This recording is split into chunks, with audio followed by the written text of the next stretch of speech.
Asalaamu calaykum waraxmatullaahi wabarakaatu. Maanta waxaan sameyneynaa si application laga ogolaan dalkaaga loo furto. Marka search intaan galeynaa, waxaan ku qoreynaa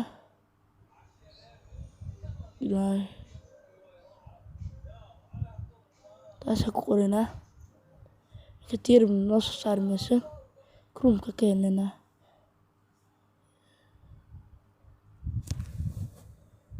Markaan ku qorno kadib waan heleynaa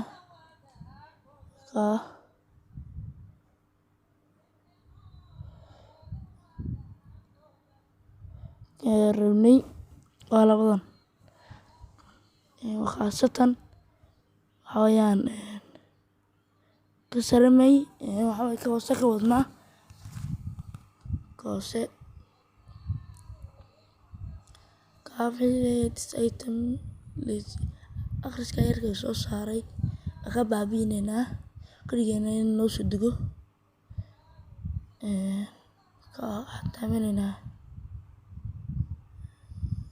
aragta qoraalka yar weeyaan. Marka ka baxna kadib waxaan galeynaa Play Store qorna VPN kan la soo deganaa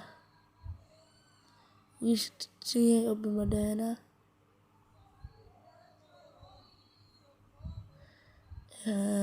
dalku soo saaro ayaan kaas xaaj subscribe iyo like iyo share ba taabatid kadib ku shaqeynaya hadda kuu noo shidan yahay aragta wajahda noo soo saaray dhaxda taabaneynaa. Waxaa geenaynaa hadda waxaa la dhihi jiray baalshaas daadka waa sii geenaynaa apps-ka waxaa galeynaa manage apps markii taabano kadib waxaa noo soo baxayo application-adaas Play Store baan rabnaa Google Play Store waxaa taabanaya isagoo kuu shidan yahay baalka storage galeynaa isagoo kuu shidan VPN waxaa taabanaysaa storage clear data labadaba taabano haduu noo dhaqan yahay waxaa la ku isticmaalay dalka Soomaaliya way ka baxnay. Hadda waxaan rabnaa in galno Play Store keeni hada cuslaaniga soo shita soo maaxidaankiisu cuslaanaysaa iyo cuslaadkiisu noo soo baxaya hadoo ka culus iyo noo soo baxaya skina aragta wada wajahda noo soo saaray kishno badan meesha ku jirin ayuu noo soo saaray. Waxaan taabaneynaa search-inta in application-kii this item noo soo saaray insert noo soo saaray kala eeganaa